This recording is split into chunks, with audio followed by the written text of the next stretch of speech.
their print disability, which makes reading, holding a book, or turning a page difficult or impossible. The content is copyrighted by the respective publishers. For more information, please visit us on the web at nfradioreading.org. Hello, this is Dan, and for the next hour, I'll be reading from the Saturday, Sunday, April 11th through 12th, 2026 issue of the Wall Street Journal Weekend Edition on the Niagara Frontier Radio Reading Service. On the front cover, at the very top, Inflation Hits Two-Year High by Conrad Putzier. Consumer prices surged 3.3% in March from a year earlier, the largest increase in 2 years, as gasoline prices skyrocketed after President Trump launched a war against Iran. Friday's inflation report from the Labor Department was in line with expectations of economists surveyed by the Wall Street Journal, but the March reading was much hotter than February's gain of 2.4%. The report is the first to capture the impact of the Iran war on inflation. Prices, excluding food and energy categories, the core measure economists watch in an effort to better capture inflation's underlying trend, rose 2.6%, slightly below forecasts for a 2.7% increase. Energy prices jumped by 12.5% from a year earlier, a dramatic acceleration from 0.5% in February. Gasoline prices jumped 18.9%, and fuel oil surged by 44.2%. The war in Iran is now clear in the economic data, and it's a brutal picture, Heather Long, Navy Federal Credit Union's chief economists wrote in a note Friday. Consumers became much gloomier in recent weeks. The University of Michigan's Consumer Sentiment Index, also released on Friday, fell to its lowest level on record. The initial April reading of 47.6 was down from almost 11% from the month before, and well below last April, when the country was gripped by the Trump administration's new tariff announcements. In a post on X, White House spokesman Kush Desai acknowledged short-term disruptions caused by the war, but he touted falling prices for goods like eggs and dairy. U.S. stock indexes closed mixed in afternoon trading. The Dow Jones Industrial Average and the S&P 500 closed down. The Nasdaq Composite rose. Treasury yields rose slightly. Above target inflation and a cooling labor market have put the Federal Reserve in a tight spot. After several years of shocks that have made businesses and consumers more accustomed to price increases, officials worry that lowering rates too aggressively to shore up the job market could risk sustaining higher inflation. The cost of transportation services, which is affected by fuel costs, rose 4.1% from a year earlier in March, a faster increase than in February. Among other findings, used car prices fell by 3.2% from a year earlier, and the cost of groceries increased at a slower annual pace than February. Annual shelter inflation remained unchanged at 3%. Apparel prices, which are sensitive to tariffs, rose by 3.4% in March from a year earlier, a faster pace than February's increase of 2.5%. Airline fares surged 14.9% a year over year. Overall inflation numbers were better than feared in March, said Tom Porcelli, chief economist at Wells Fargo, pointing to benign services inflation after excluding energy. Now, much depends on how long the oil shock lasts. I don't think anyone should be sounding the all clear after this report, he said. If energy prices remain high, that could filter through to higher prices for food. Fertilizer is made from natural gas and other goods. Oil is used to make a variety of products, which could make them more expensive. Higher transportation costs could push up the price of food, clothing, and other essentials. We don't feel the bulk of that for perhaps a month or two, said Lindsay Pitska, chief economist at Stifel. Food prices will take 3 to 6 months to respond to the surge in energy prices, said Samuel Toombs at Pantheon Macroeconomics. The higher prices have eaten into household finances. Average weekly earnings fell 0.9% in March from February after adjusting for inflation, and were up just 0.2% from a year earlier. Still, relatively mild food and rent inflation offered some good news for low-income households who have been squeezed by high inflation over the past year.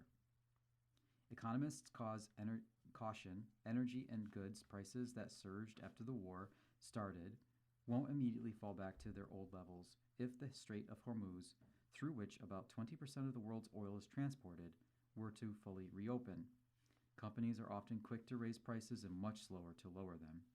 Surveys from the Institute for Supply Management published earlier this week showed more companies paying higher prices to their suppliers. ISM Services Price Index in March rose by 7.7 percentage points to 70.7, the highest level since October 2022. That is a worrying sign because companies may pass some or all of those costs on to their customers, leading to higher inflation. Gas prices are eating into paychecks by Chow Deng and Danny Daughtery. Americans' paychecks are falling into their gas tanks. Consumer prices in March rose at their fastest annual pace in 2 years thanks to the Iran war, which has sent gasoline prices skyrocketing above $4 a gallon. The surge has quickly eaten away at earnings. Here's a look at the impact. When inflation is factored in, weekly earnings slumped into 0.9% in March. It was the steepest monthly decline since June 2022, when inflation peaked after the pandemic. Compared with a year earlier, weekly earnings were up just 0.2% in March, slowing from 1.6% yearly gain in February. The surge in fuel costs has been especially acute for rank-and-file workers, including those in blue-collar industries. Adjusted for inflation, their hourly earnings inched up only 0.1% in March from a year earlier, slipping below the growth rate for all workers. This marks a change. These workers' earnings gains had been outpacing increases for all workers in the past year. As the pandemic faded, hiring picked up rapidly, making it easier for workers to switch jobs for higher pay and take on more work and hours, said Diane C. Swank, chief economist at KPMG US. Changing jobs for more pay isn't as easy in today's slow hire job market. Many companies are looking for places to cut costs, including labor, and workers are increasingly at risk of being laid off, Swank said. The number of hours Americans work each week has slumped to levels lower than before the pandemic.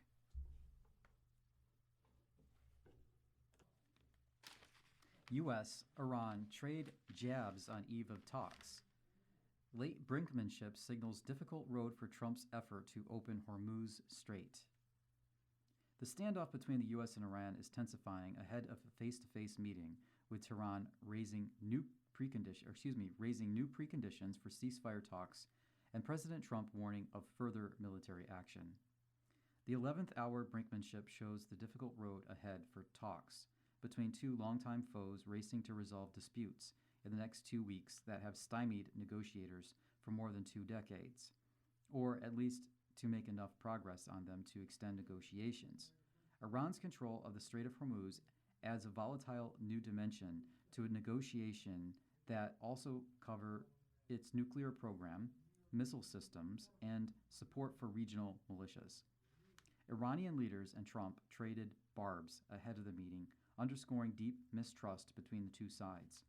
Iran demanded a ceasefire in Israel's separate fight with Iran-backed Hezbollah militia in Lebanon, and on Friday added a new condition: the release of U.S.-blocked Iranian funds. These two matters must be fulfilled before negotiations begin, said Mohammad Bagher Ghalibaf, the powerful speaker of Iran's parliament, on social media. Trump, meanwhile, signaled growing impatience with Iran's failure to reopen the Strait of Hormuz, condition of the 2-week ceasefire struck earlier this week. Tehran has threatened to destroy ships that pass without its permission and has kept traffic at a trickle despite the halt in fighting, while continuing to demand tolls from some vessels, mediators, and shipbrokers. The Iranians don't seem to realize they have no cards other than a short-term extortion of the world by using international waterways, Trump, a Republican, wrote on social media. The only reason they are alive today is to negotiate. The comments came as Vice President J.D. Vance was flying for talks in Islamabad, Pakistan, where he and envoys Steve Witkoff and Jared Kushner were to meet Saturday with the Iranian team of Ghalibaf, National Security Chief Mohammad Bagher Zolgadar, and Foreign Minister Abbas Araghchi. Talks are expected to focus first on the status of the Strait of Hormuz and what Iran will demand for freeing up traffic there. Looming after that are discussions over Iran's 900 plus pounds of highly enriched uranium fuel that, if processed further, could be used to make nuclear weapons, as well as its ability to enrich more fuel. Iran will be looking for sanctions relief in return, an especially acute need now following the destructiveness of the 5 week U.S. and Israeli bombing campaign.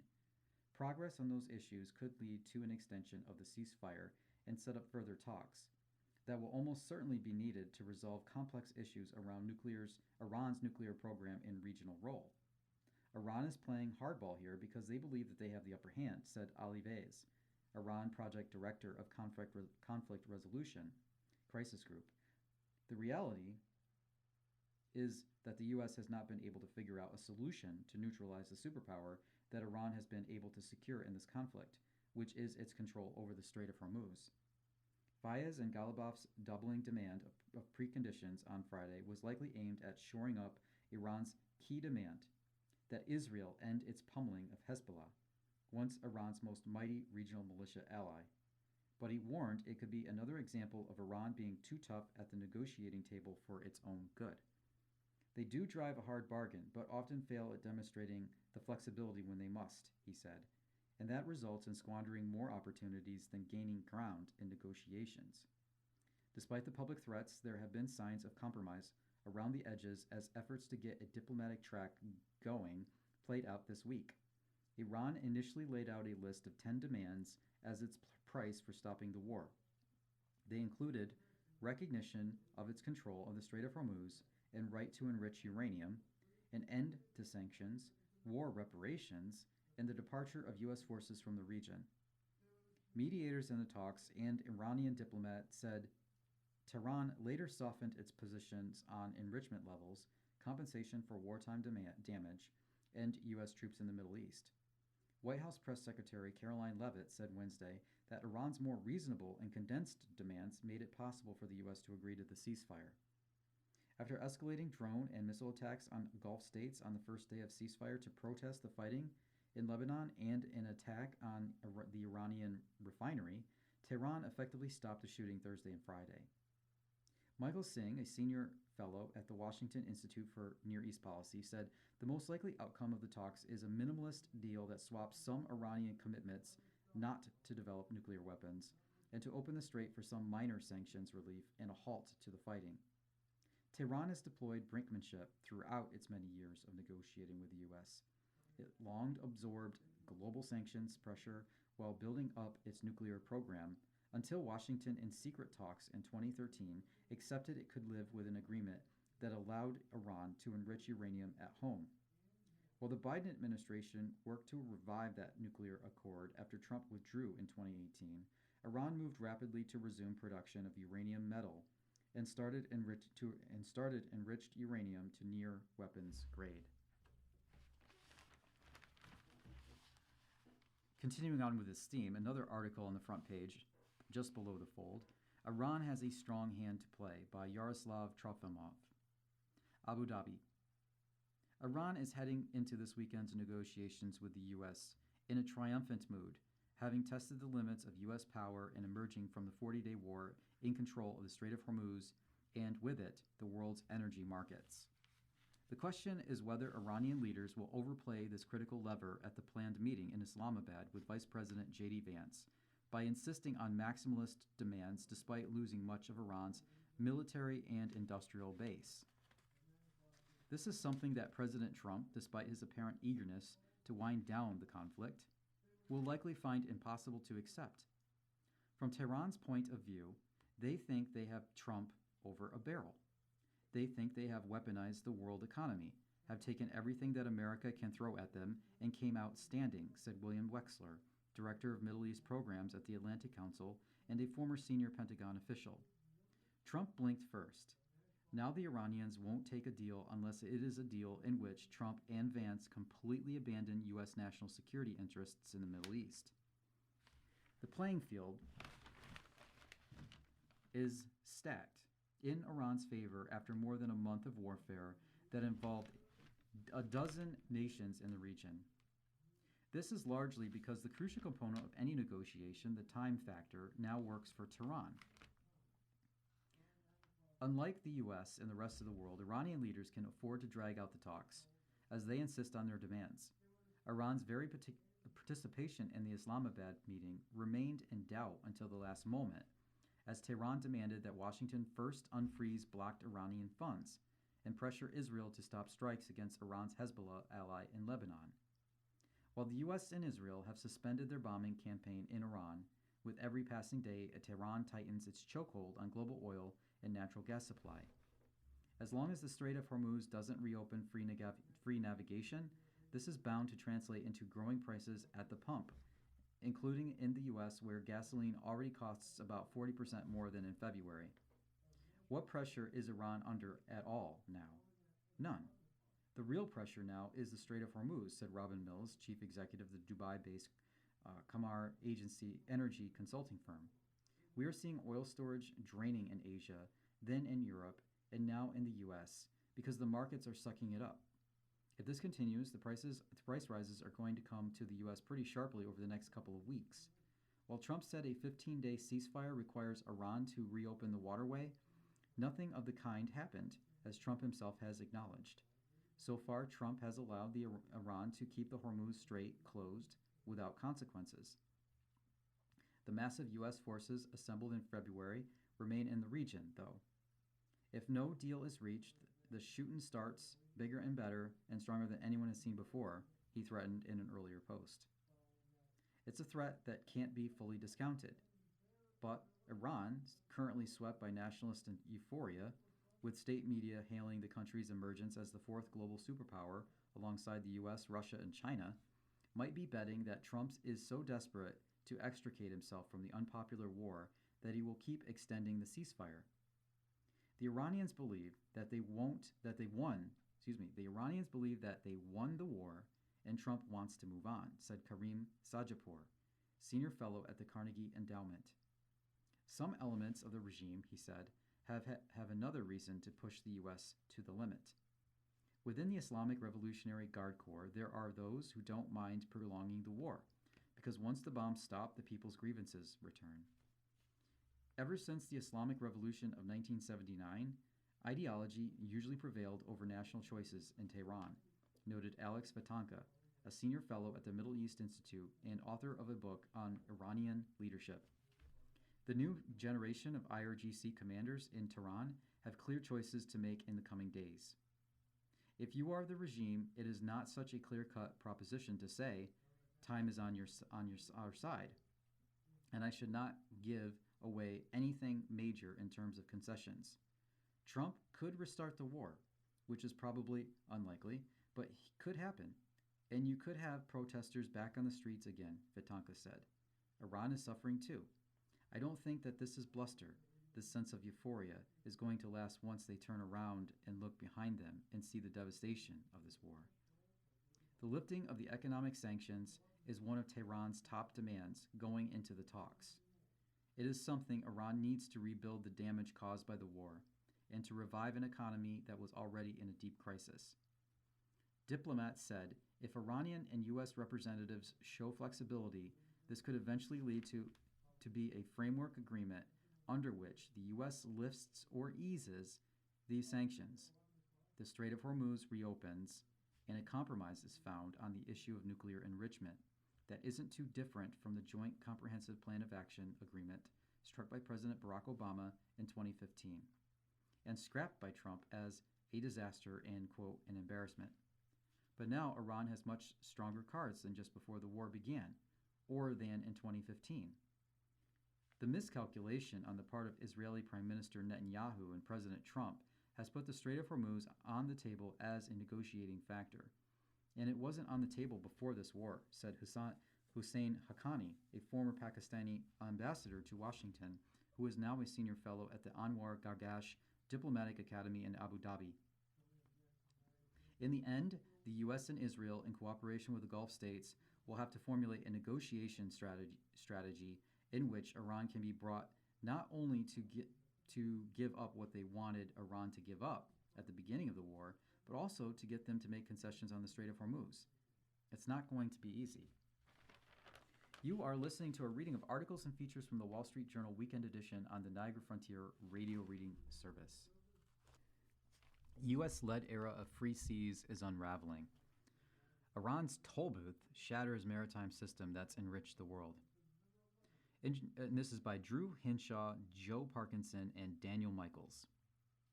In just 6 weeks, the Iran war has shattered a system of global trade that has enriched people and nations for more than a century.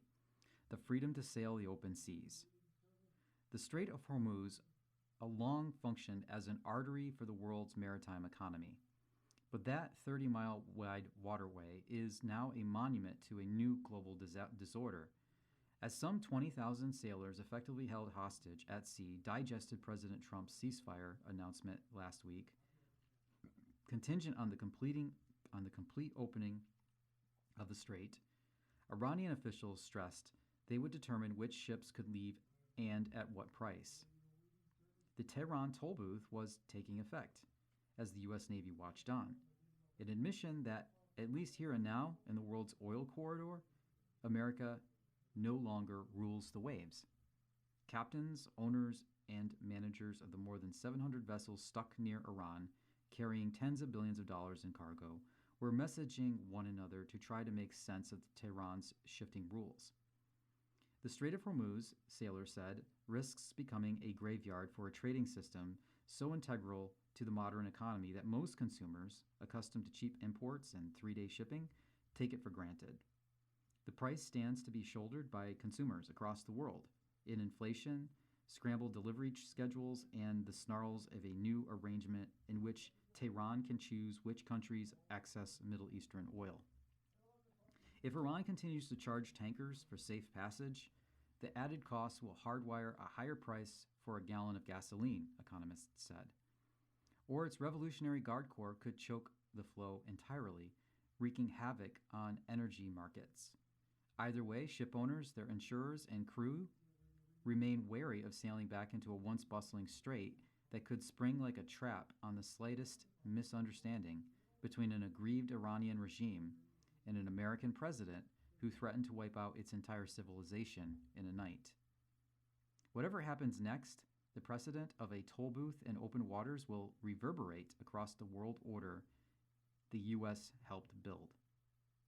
America's allies worry other players could try to replicate Iran's example, like empires of the 17th century, when China's Qing dynasty, the Ottomans, and Portuguese taxed passing vessels.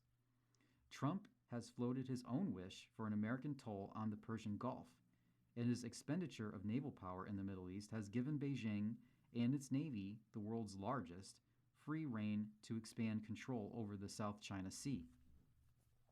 The ripple effects extend to the U.S. dollar, whose standing as the unquestioned currency of seaborne trade helps America keep taxes low and deficits high.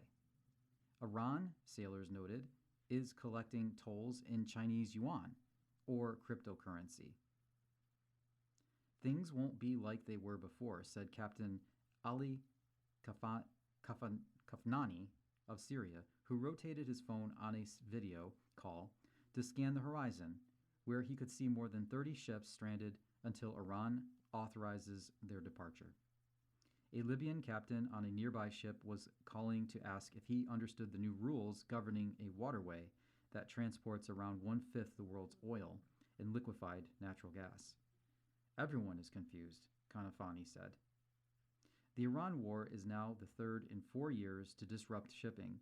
After Russia invaded Ukraine, one ship under Kafanani's demand was hit with a missile in the Black Sea, before another of his ships survived a direct hit from Iranian-armed Houthi rebels guarding the Red Sea. Last year, his 22-year-old cousin Deeb, working under his command on a vessel docked off Ukraine, died in a missile strike, Kanafani said. He goes from Syria to Ukraine and back to Syria by box. Even Friday, 3 days into a ceasefire, Iran was only clearing a trickle of ships, based on Tehran's geopolitical friends list and their preparedness to pay tolls that can reach $2 million. Vessels were changing flags to countries friendlier to Iran, some crews said, or turning themselves into zombie ships, taking on the identity of a vessel that has been scrapped or decommissioned, violating United Nations sea rules encoded over decades into international law. Other crews were begging ports to let them disembark from vessels that have run out of food and fresh vegetables after what amounts to 41 days as prisoners. Some sailors were passing the time making TikTok videos or catching fish and crabs with small nets. Captain Zepanis Wararu was ordering his 9 fellow Indonesian crew to sing, jog, and do push-ups on deck to keep motivation up, he said. Over coming days, negotiations in Pakistan may help bring relief to the sailors stranded off Iran, awaiting their captivity's end. What isn't on the horizon is a return to maritime normalcy, said seafarers, ship owners, naval analysts, and historians. Prices for the bunker fuel used to power ships and war insurance have spiked. Schedules are in chaos. Crews have quit, and vessels rerouted elsewhere. Even a small blockage in a single sea lane can snarl backward long after the wreckage clears. And when it does, ship owners will still have to consider the risks of fiendish new challenges that the U.S. Navy has been unable to resolve, like cheap drones that can swarm past ships, warships designed to shoot down planes and missiles. The U.S., once the guarantor of open seas, has shown it can acquiesce to their closure, and America's European allies, which once ruled the seas, have rebuffed Trump's demand that their navies reopen a strait that his own military left closed. The concept of the Blue Highway is going away, said Salvatore R. Mergoliano, a former naval officer and associate professor of history at Campbell University in North Carolina. We've created a system on the ocean geared for volume and velocity. You can move lots of goods quickly, and what we're seeing is it's like hitting a brick wall at 100 miles an hour. The system is being tested in a half dozen waterways, comprising a vast portion of global trade. In the Baltic Sea, Russia is defying international sanctions by transporting oil and gas on a shadow fleet of ships that often fail to meet global safety requirements. Ships plying the Black Sea face Russian missile strikes on Ukrainian ports, endangering the world's grain supply. Traffic through the Red Sea hasn't recovered since 2024, when the Houthis sank the Rubnyar, the first civilian ship lost in war since the Iran-Iraq War, a move that handed the Yemenite rebels broad influence over which ships can pass through the Suez Canal. Iran's control over Hormuz sets a precedent for China, which claims sovereignty over the South China Sea, a passageway for more than 1/4 of global trade.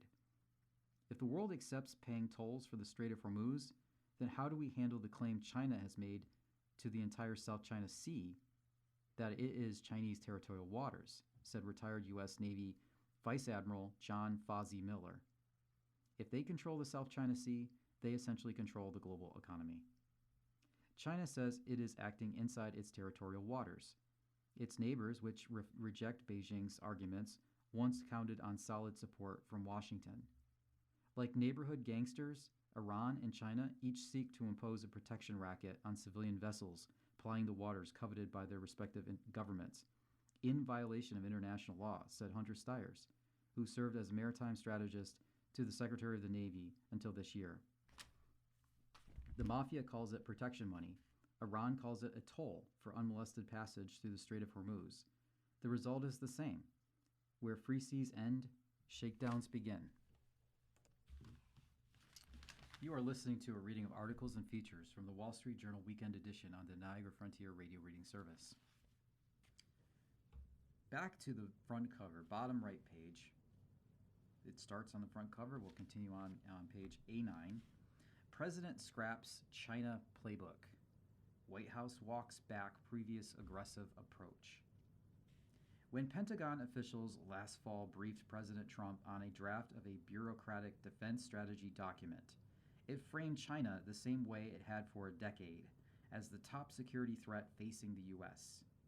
Trump balked and ordered his Pentagon deputy to rewrite it, according to 3 officials familiar with the exchange.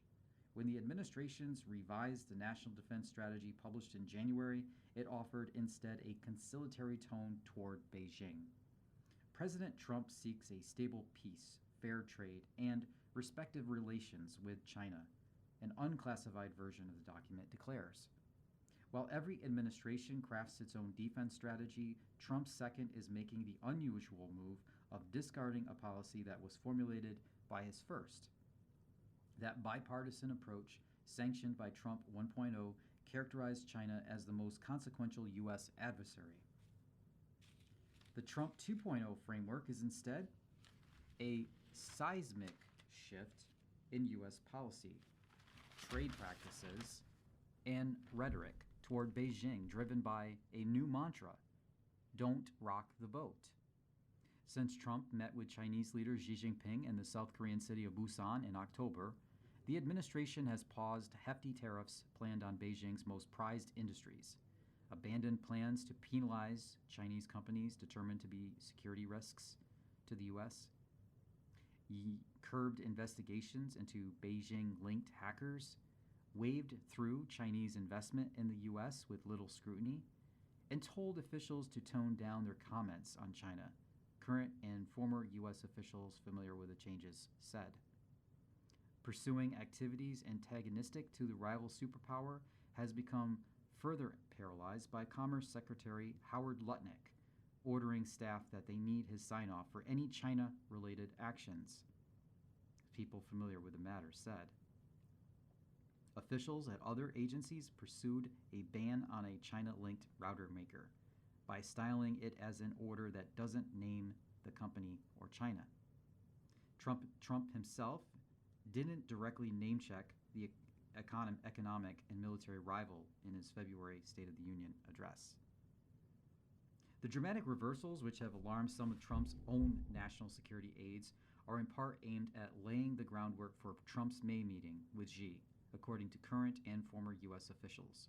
Trump's advisors had initially prepared for a second term full of tough actions on China, recalling a first-term president who had declared Beijing, quote, antithetical to U.S. values and interests, kicked some Chinese companies out of the U.S., and oversaw aggressive intelligence operations against the country. The second term did begin with tariffs on China that briefly reached nearly 150%. Then, in response, Beijing invoked a nuclear option it hadn't dared to do in the first term.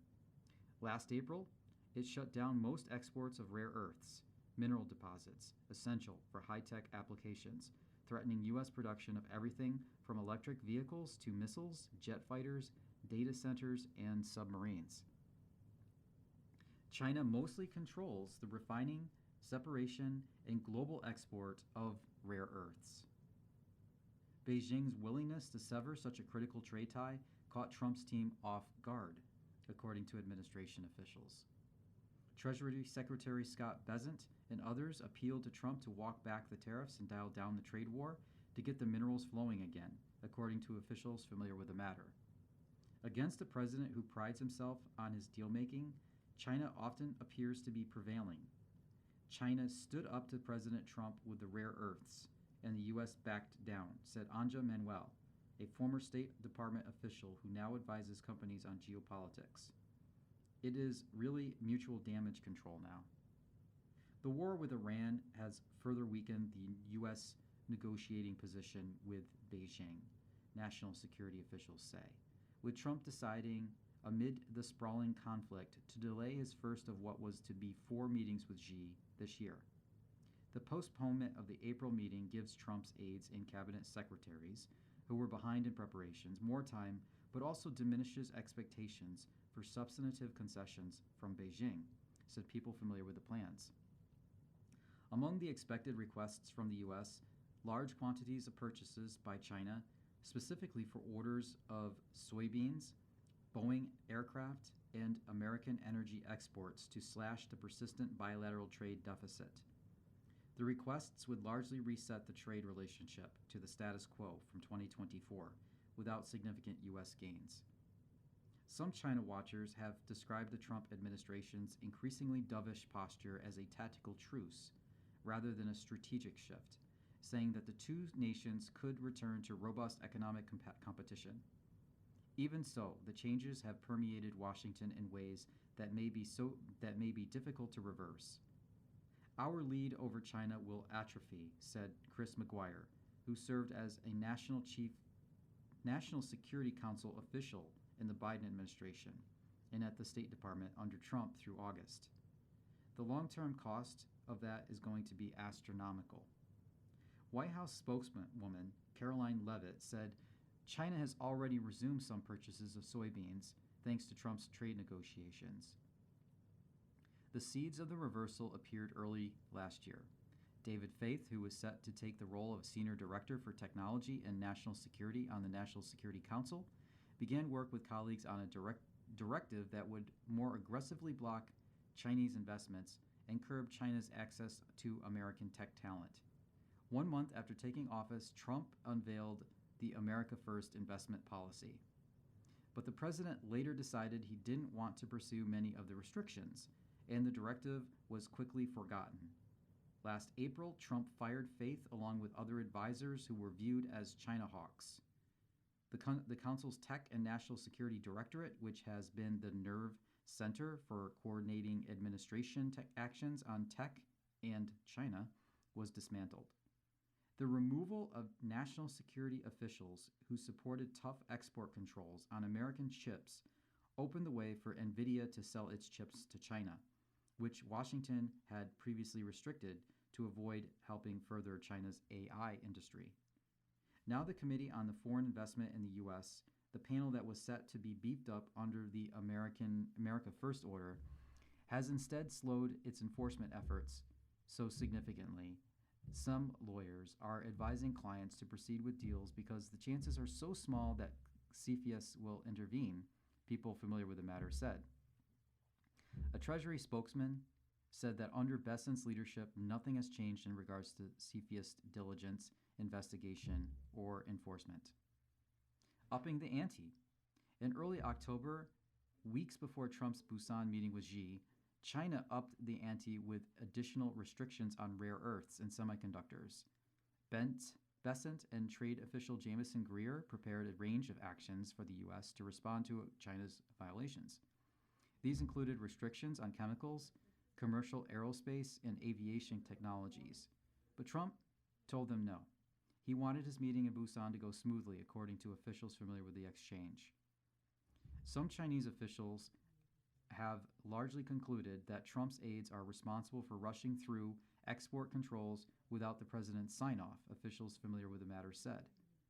The trade truce does provide breathing room from Beijing's crippling export controls, so Trump can focus on reducing U.S. supply chain risks and tech entanglements with China, said Craig Singleton at the Foundation for Defense of Democracies, which advocates for an aggressive stance on the competition with China. After Busan meeting, Trump tapped his confidant Stephen Miller to coordinate China-related actions proposed from different parts of the government, people familiar with the matter said. He consults with Bessent and Greer, the lead negotiators with Beijing.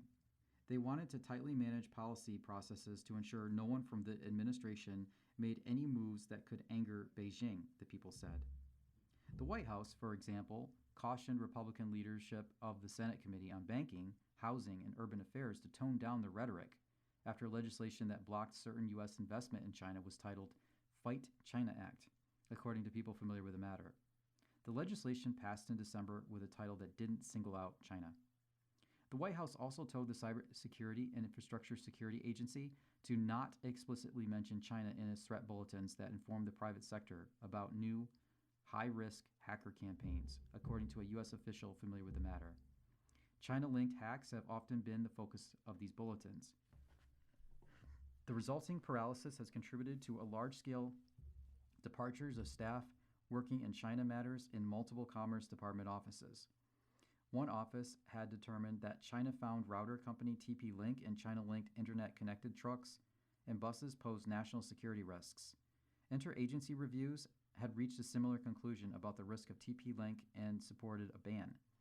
Staff had set in motion new rules making to restrict U.S. sales of those products before they were put on hold and office leadership dismissed, according to officials familiar with the process.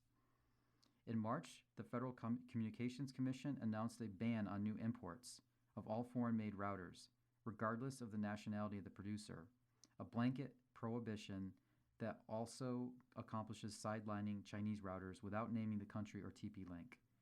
The new rule was designed in part to minimize disruptions to Trump's relationship with Xi, people familiar with the matter said. TP-Link Systems, which in 2024 moved its headquarters to California, says it is an American company and its devices are secure. Jeffrey Chow, founder and chief executive who lives in California, said the FCC requirement applies equally to all manufacturers, and TP-Link plans to start making routers in the U.S. In December, Miller and others decided to punt on tariffs for legacy semiconductors, critical minerals, and other products from China, according to people familiar with the decision. The Commerce Department has 8 open investigations that could result in tariffs on sectors from critical minerals to industrial robots, where it has either delayed a decision or hasn't taken any action. A White House official said the administration is taking a nuanced approach to reshoring industries critical to national and economic security. The conflicted approach has led to some confusion. In February, the Pentagon added Chinese technology heavyweights, including Alibaba, to a blacklist of Chinese military contractors and immediately retracted it. It hasn't yet been re-released. A Defense Department spokesman said the department took the list down because it may require updates and would publish a new list after making changes. In a speech this year in Detroit, Trump called China great and said he welcomed its factories in the U.S. as a means to create jobs while circumventing his tariffs on foreign autos. Let China come in, the president said. Pontiff criticizes U.S. war language. Pope Leo emerges as one of the most outspoken critics of the Iran conflict. By Margherita Stancati, Rome. Pope Leo XIV appeared to take aim at religious language used by U.S. officials to justify the war in Iran, and the latest salvo between the pontiff and the Trump administration over the conflict. God does not bless any conflict, the pontiff said Friday on X. The Prince of Peace is never on the side of those who once wielded the sword and today drop bombs. The Pope didn't name President Trump or U.S. officials in the post, but the American pontiff has emerged as one of the most vocal opponents of the war. He called President Trump's recent threat to wipe out Iran's civilization truly unacceptable and appealed to Catholics to press political representatives to end the war. The Pope's comments Friday appeared to reference religious language members of the Trump administration has used. Trump has said he believed God is on his side in the war because God is good. Secretary of Defense Pete Hegseth, an evangelical Christian, has used religious rhetoric throughout the war, saying Wednesday the war effort was carried out under the protection of divine providence. He drew parallels between the resurrection of Christ and the survival and rescue of a U.S. pilot from Iran on Easter. The White House said Trump has a good relationship with the Vatican. The president has done more than any of his predecessors to save lives and resolve global conflicts. And following the completion of his military objectives in Iran, he is hopeful that the agreement under discussion can lead to a lasting peace in the Middle East, said White House spokeswoman Anna Kelly. The Pentagon didn't respond to a request for comment. Leo and the Trump administration have sparred on other issues. The pontiff has criticized the White House's hardline immigration policies. A Vatican official said Leo's comments on Friday, rather than being directed at any one political figure, were about a much larger concept. The Pope doesn't position himself as an adversary of Donald Trump, said Father Antonio Spadaro, Undersecretary of the Vatican Dicastery for Culture and Education. He challenges the logic of force when it claims moral justification and rejects the use of God's name to legitimize violence. The Pope has used his moral authority as the leader of a $1.4 billion strong Catholic Church to defend the fading international world order established after World War II. He has sounded the alarm against what he sees as a growing tendency by world powers to resort to warfare. Let those who have the power to unleash wars choose peace, not a peace imposed by force, but through dialogue, he said in his Easter address. Leo's anti-war posture irked the Trump administration before the war. In a January speech to diplomats, he lamented that the war is back in vogue. Days later, Undersecretary of War for Policy Elbridge Colby requested a meeting with the Vatican Vatican's then top diplomat in Washington. You are listening to a reading of articles and features from the Wall Street Journal Weekend Edition on the Niagara Frontier Radio Reading Service. Turning now to opinion. On Iran outcome, nobody knows anything yet. Business World by Holman W. Jenkins Jr. Assume a can opener. It's a joke with its own Wikipedia page. One economists tell on economists about being stuck on a deserted island with a can of food and no way to open it. Perhaps you guess where I'm headed. Unsatisfied with Donald Trump's unstable Iran ceasefire are those who earlier imbibed his hope, unmet with means of regime change.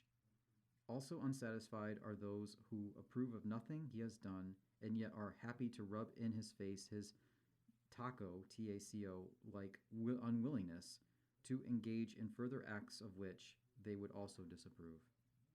Or maybe better to cite is the old Steve Martin gag about how you can be a millionaire and never pay taxes. First, get $1 million. Winner of the Cupid doll is a Washington Post writer. First, get rid of all Iran's missiles. First, establish an impenetrable barrier around Iran's nuclear sites and kill all who violate it. A writer in this newspaper at least recognizes the constraints on further Trump escalation, but still insists the U.S. must dictate an ideal settlement without saying how. Many on one side see only the problems created by Mr. Trump in the past few weeks, but not those spawned by 47 years of Iran's so-called Islamic Revolution. From every camp come hymns to the principle of free passage without saying how to uphold it in present circumstances. Mr. Trump himself engages in wishful talk about a big, beautiful deal, although I'm guessing he knows the real score and is managing his market and political risk while feeling for a path. His remark threatening the end of Iran's civilization was reprehensible, of course, but if you laughed, you are probably on a righter track than those now locked in an orgasmatron of virtue signaling. The time to worry is when Mr. Trump starts saying things that are conventionally sententious.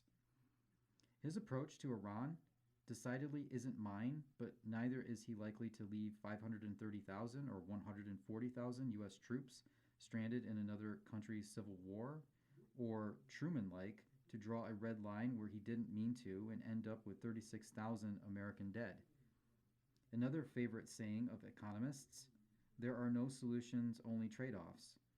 Well, regime change might be a solution, but in the meantime, the Trump miscalculation wasn't that Iran couldn't block the Hormuz Strait, but that it wouldn't. Would Mr. Trump have been wiser not to break the spell by which Iran threatened but refrained from acting? Maybe, but a Hormuz showdown may have been inevitable if Iran continued its nuclear pursuits. Does Mr. Trump's war help or hurt Iran's domestic reformers? Who knows? The future is unknowable, and so is the path untaken. But the logic of incentives is knowable. Those who insist Iran now rules the Strait in perpetuity might explain why it didn't then seize control long ago. The best case for Mr. Trump's action remains. Iran's missiles were becoming such a threat to the world's oil supply that the next president would be unwilling to act against its nuclear program. Iran would own the Strait anyway.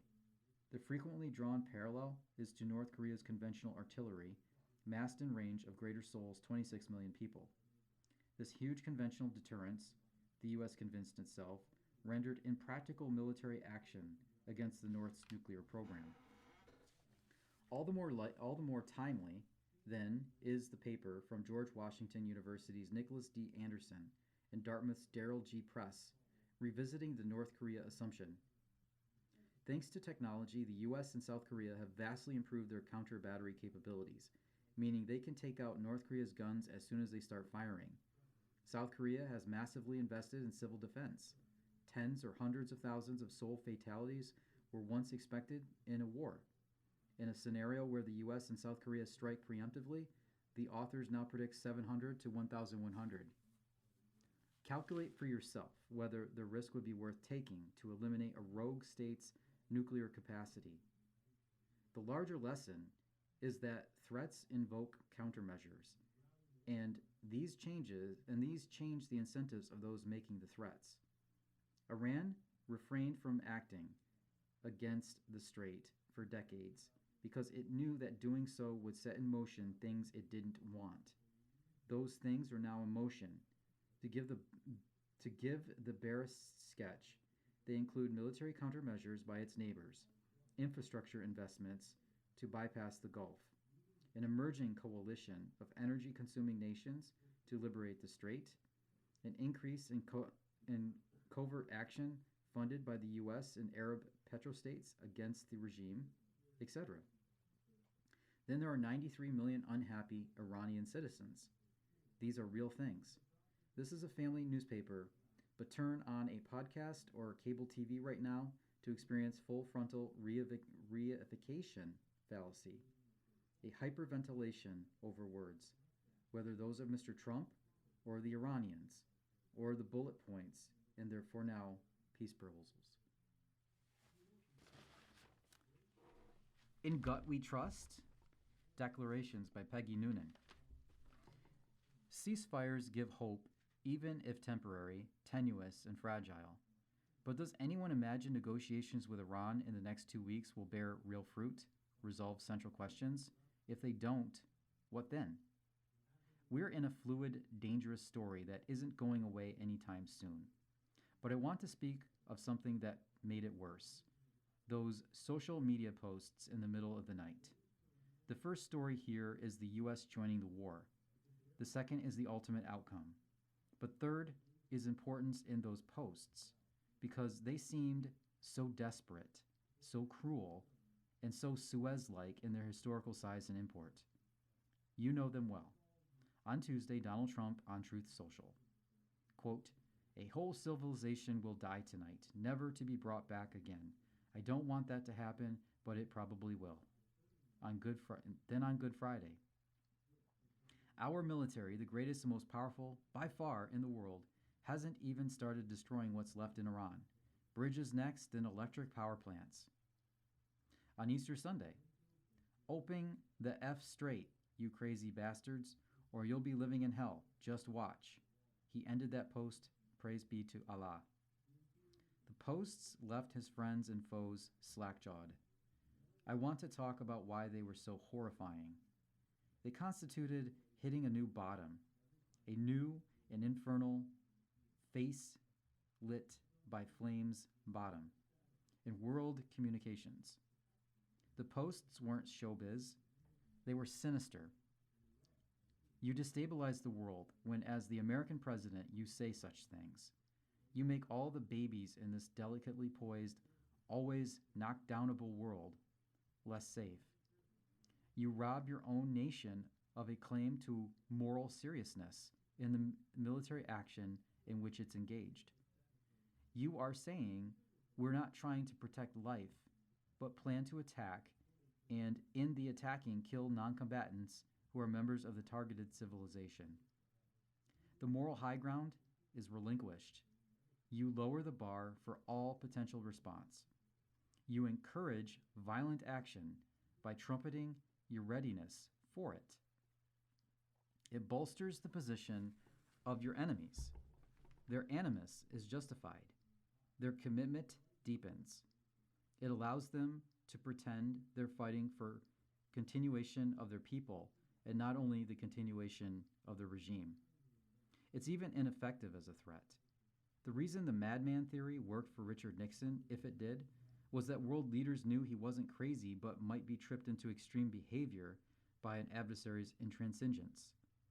Donald Trump plays the part of madman every day. His head fake would be sanity. If his advisors thought this was a good negotiating tactic, give him a little madman theory, Mr. President. They really are hicks. Previous presidents haven't always been lit by inner dignity, but all at least attempted to fake it in public as a bow to the people and their presumably moral ways. They didn't feel free to get revved up in the middle of the night and take their rage out for a walk to relieve itself on the sidewalk. Here I ask you to Google U.S. presidents at war, how they spoke and wrote. Lincoln and FDR, of course, but also Eisenhower and Korea, Reagan and the Cold War, both Bushes and their wars. This isn't an exercise in nostalgia. If we don't actively remember and summon past standards, we have no chance of getting them back because we'll have forgotten what they were, and the current fecal matter will be all we know and can continue. You unconsciously stand up straight in a cathedral. The art of the sweep, the ceilings are so high that you aspire even in your posture. You crouch down low to enter a darkened shack. The sound of our leadership now makes us all crouch too low. Why do we recoil when a leader is vulgar and violent in his language and thinking?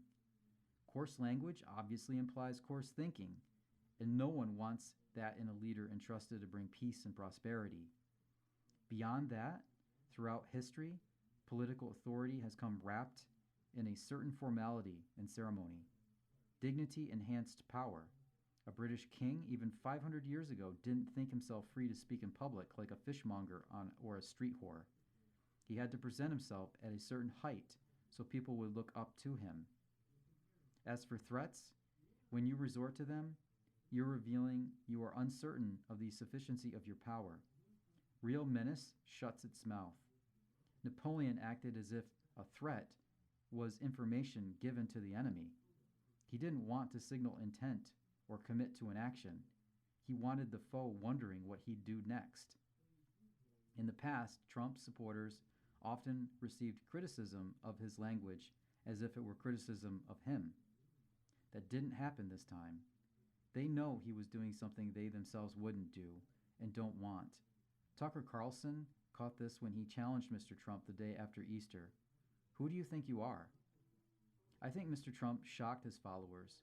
What he used this week was not the diction of the common man, but the language of sociopathy. That isn't how his supporters want the world to see him. It's not what they want him to be.